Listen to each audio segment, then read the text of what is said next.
Oi pessoal, estamos aqui mais uma vez para o nosso Desmistificando o Espiritismo e hoje nós vamos dar início ao nosso capítulo 32, que é continuação do capítulo 9, livro 2 do Livro dos Espíritos, né? O livro 2, o Mundo Espiritual, o Mundo dos Espíritos, e o capítulo 9, Intervenção dos Espíritos no Mundo Corpóreo. Esse capítulo, para a gente relembrar, né?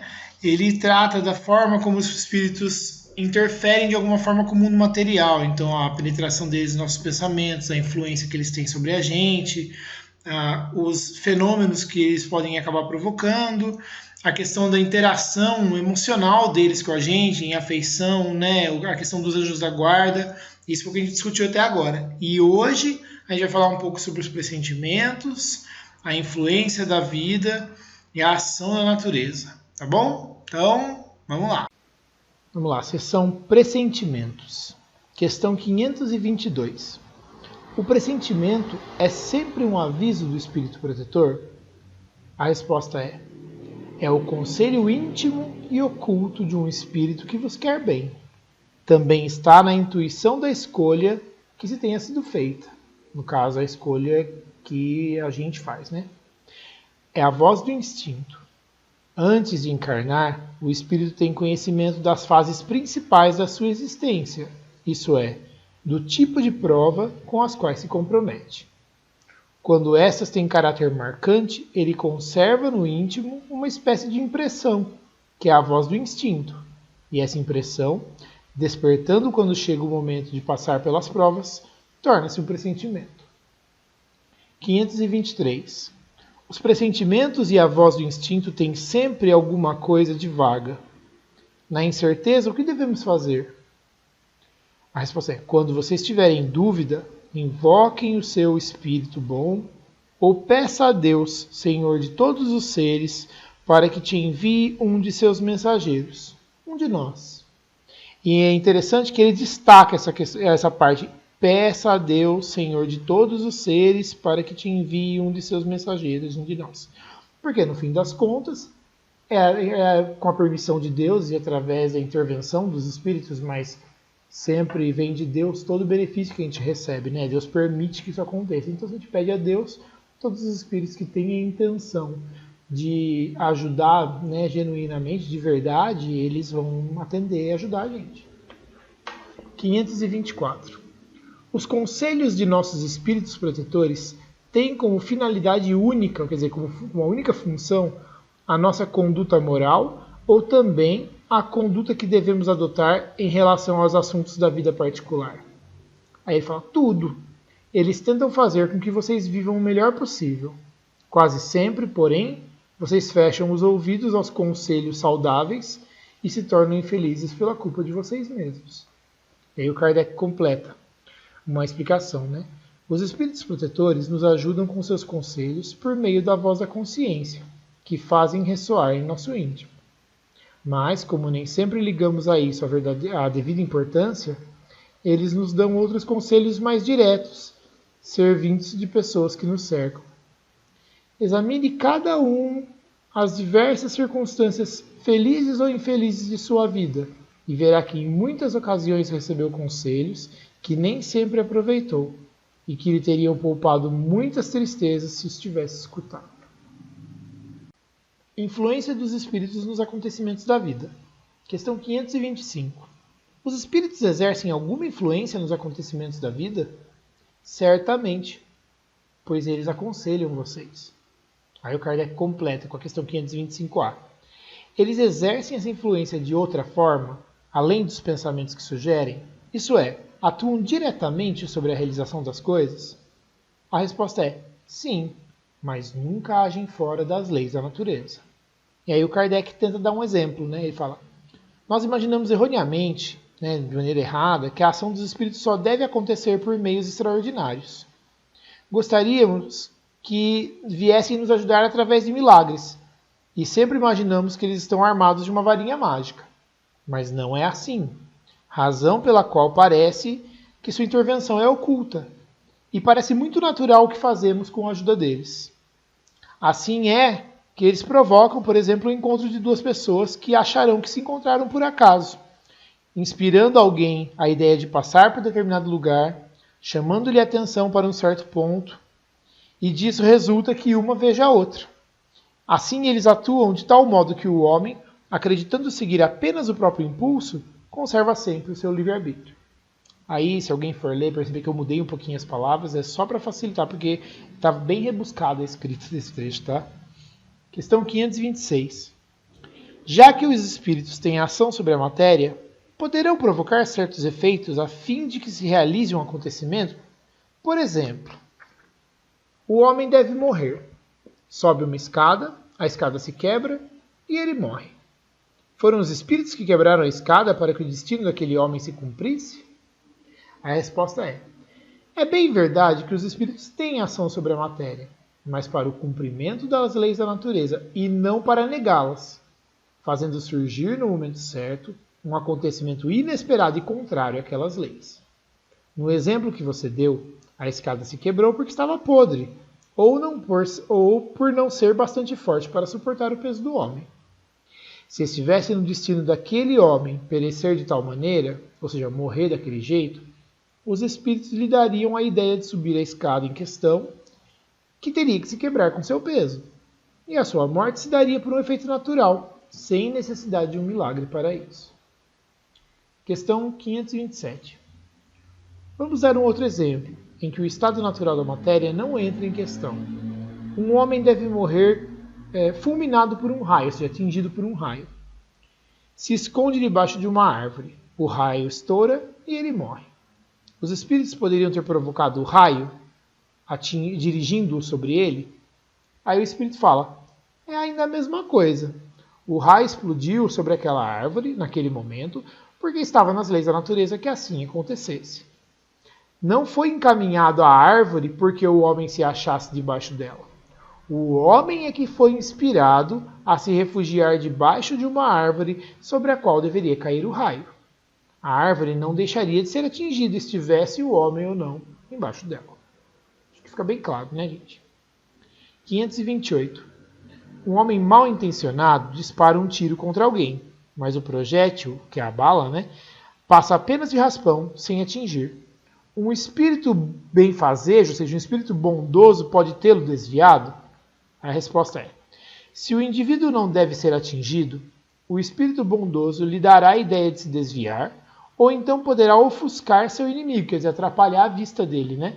De maneira a fazê-lo errar a pontaria, porque o projétil, uma vez lançado, segue a linha que tem que percorrer.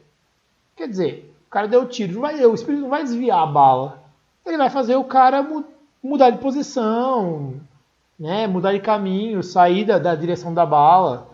Mas uma vez que disparou a bala vai seguir o caminho dela. O que ele faz é inspirar o cara a sair do caminho, né? Mas todas as vezes é o mesmo tipo de exemplo. O espírito intui o homem a fazer ou não alguma coisa. Não que ele vai lá e força a natureza a fazer aquele efeito, né? Questão 529. O que se deve pensar das balas encantadas de que falam algumas lendas e que fatalmente atingem o alvo? A resposta é pura imaginação. O homem gosta do maravilhoso e não se contenta com as maravilhas da natureza. Aí o Kardec completa, 529A. Os espíritos que dirigem os acontecimentos da vida podem ser impedidos em sua ação por outros espíritos que queiram o contrário? Quer dizer, dá para um espírito atrapalhar o outro de fazer uma coisa desse tipo? Né? De fazer um efeito natural acontecer?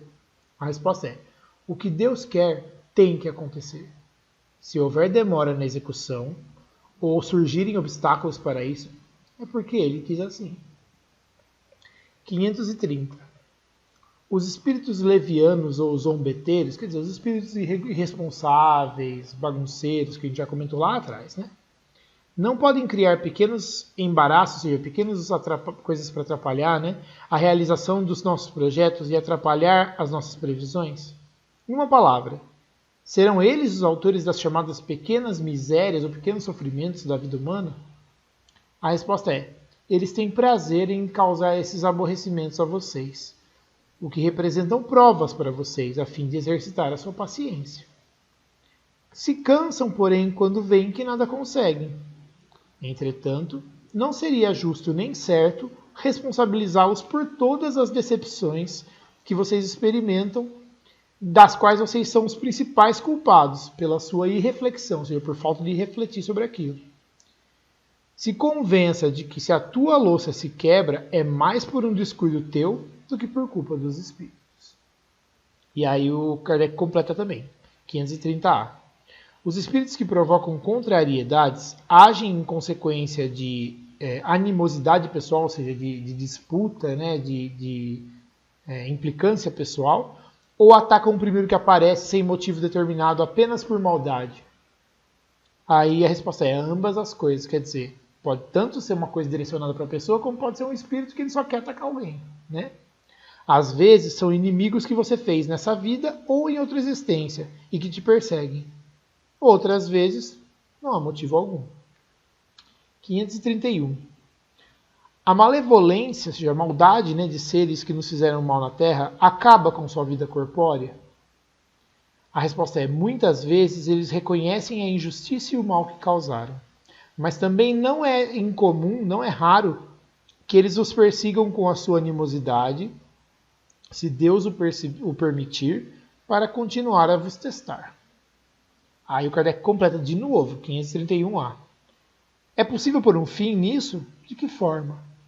Aí ele responde: sim, orando por eles e lhes retribuindo o mal com o bem, acabarão por compreender os seus erros.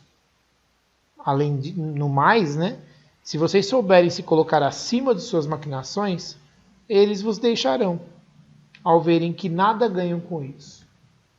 Difícil, né, gente? Mas tá clara aí a lição, né? E o Kardec faz um comentário ainda. A experiência tem provado que alguns espíritos prosseguem na sua vingança de uma existência a outra, e que assim, mais cedo ou mais tarde, o homem acaba pagando, ele fala espiar, né? Ele acaba esgotando ou pagando pelos males que causou às outras pessoas. 532. Na verdade, gente, a palavra espiar seria melhor para sofrer. Ele acaba sofrendo os males que causou às outras pessoas. 532. Os espíritos têm o poder de afastar os males de certas pessoas e de atrair para elas a prosperidade? Quer dizer, eles podem proteger elas de todo mal e dar tudo certo para elas? A resposta é: não completamente, porque há males que estão nos desígnios da providência. Apesar disso, eles diminuem as vossas dores, lhes dando paciência e aceitação.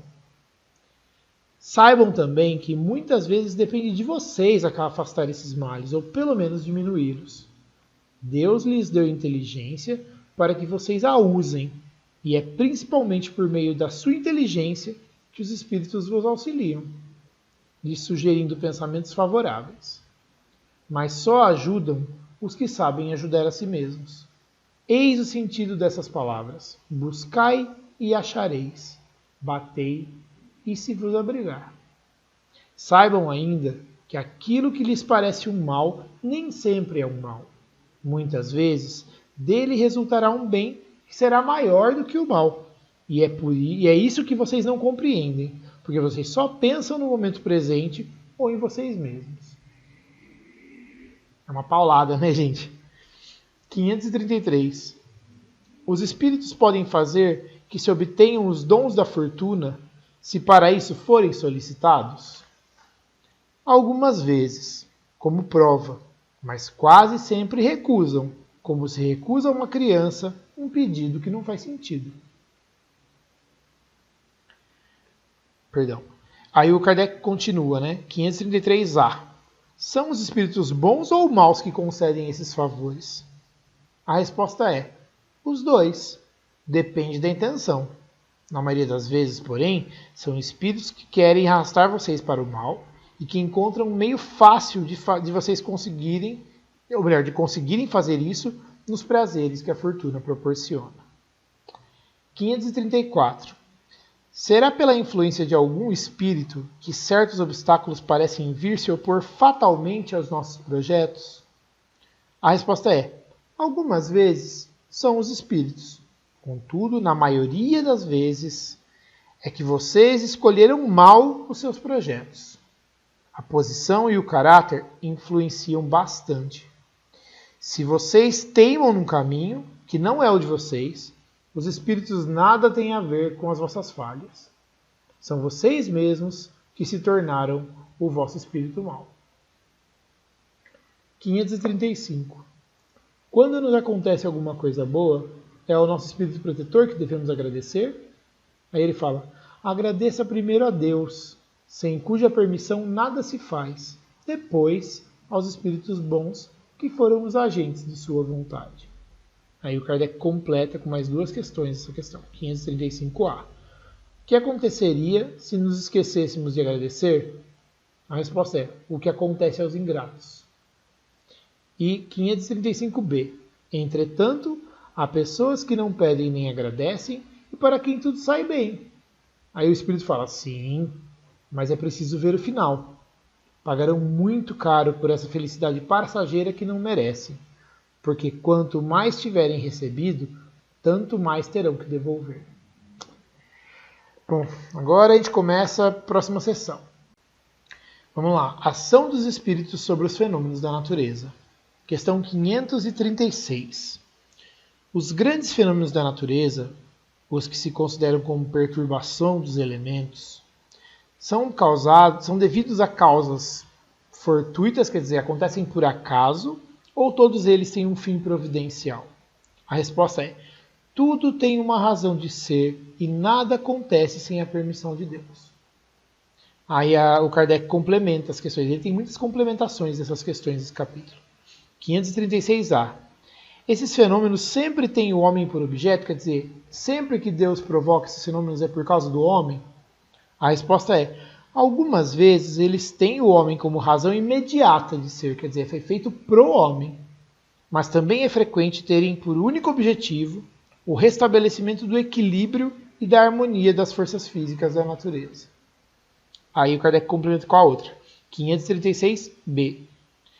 Conseguimos imaginar perfeitamente que a vontade de Deus seja a causa primeira. Nisso, como em todas as coisas. Tipo, beleza, eu já entendi. A vontade de Deus é sempre o que manda.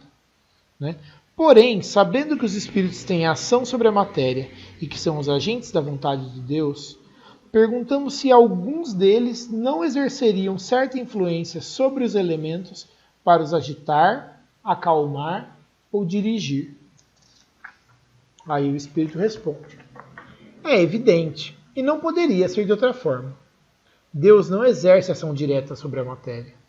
Ele tem agentes dedicados em todos os graus da escala dos mundos. 537. A mitologia dos antigos, quer dizer, as mitologias das crenças antigas, né, da antiguidade, se fundavam inteiramente sobre as ideias espíritas, com a única diferença de que consideravam os espíritos como divindades. Representavam esses deuses ou esses espíritos com características especiais.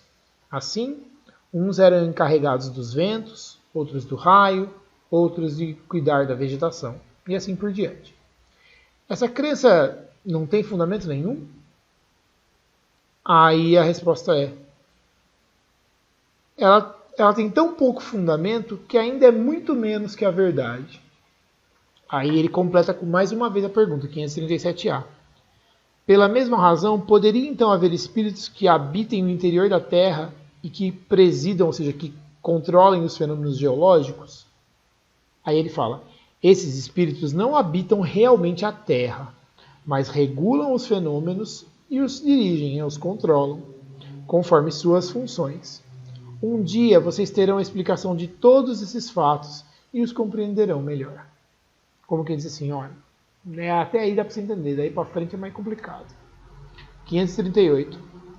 Os espíritos que controlam os fenômenos da natureza formam uma categoria à parte no mundo espiritual? Serão seres especiais ou espíritos que foram encarnados como nós? Aí o Espírito fala para ele que o serão ou que o foram. Quer dizer, ou há espíritos mais primitivos, né, que a gente, ou são espíritos mais evoluídos. Quer dizer, ou eles estão lá na base, né, eles ainda não conseguem ser espíritos na categoria nossa, ou já passaram o nosso nível e controlam as coisas de um nível maior. Né? E o Kardec também complementa essa questão. Esses 538A. Esses espíritos pertencem às ordens superiores ou inferiores da hierarquia espiritual?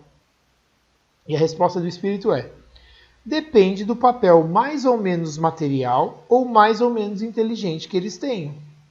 Uns comandam, outros executam. Os que executam coisas materiais são sempre de ordem inferior, tanto entre os espíritos como entre os homens. Então, o que ele está querendo dizer, na verdade, só acho que vale a pena fazer o comentário, né? Não é que pessoas que fazem coisas materiais sejam inferiores, mas é que quando você não tem a capacidade de fazer uma atividade superior, então você é mais simples, você ainda tem muito que aprender. É nesse sentido, eles não estão falando que quem faz coisa simples é atrasado, não, gente. 539. Na produção de certos fenômenos, das tempestades, por exemplo, é apenas um espírito que age ou eles se reúnem em massa para produzi-lo? A resposta é: se reúnem em massas inumeráveis. Questão 540. Os espíritos que exercem ação nos fenômenos da natureza agem com conhecimento de causa, em virtude do livre-arbítrio, ou por impulso instintivo e irrefletido? Quer dizer, os espíritos que fazem e controlam as ações da natureza, eles fazem isso sabendo o que eles estão fazendo ou não? Eles só têm um impulso de fazer e fazem. A resposta é: uns sim, outros não. Vamos fazer uma comparação. Imagine essa grande quantidade de animais que, pouco a pouco, faz emergir do mar ilhas e arquipélagos. Vocês acreditam que não haja aí um fim da providência e que essa transformação da superfície do globo não seja necessária à harmonia geral? Apesar disso, são animais do último grau que realizam essas coisas, provendo as suas necessidades, ou seja, fazendo o que eles precisam fazer, sem suspeitarem de que são instrumentos de Deus. Pois bem, do mesmo modo, os espíritos mais atrasados são úteis ao conjunto. Enquanto se ensaiam, ou seja, se preparam para a vida, antes que tenham plena consciência de seus atos e possam usar seu livre-arbítrio, atuam em certos fenômenos, dos quais são agentes, mesmo de forma inconsciente. Primeiramente, executam. Mais tarde, quando suas inteligências estiverem mais desenvolvidas, comandarão e dirigirão as coisas do mundo material. Tipo nós, né? Mais tarde ainda, poderão dirigir as do mundo moral. É assim que tudo serve, tudo se encadeia na natureza, desde o átomo primitivo até o arcanjo, que também começou pelo átomo. A admirável lei de harmonia, da qual o vosso espírito limitado ainda não consegue abranger o conjunto. E com essas belas palavras, que se tornaram inclusive palavras que ficaram até famosas no meio espírita, né, porque é a descrição clara de como tudo está ligado na criação, a gente encerra esse nosso episódio, tá bom? Então, no próximo episódio a gente termina esse capítulo, gente. Muito obrigado e até lá.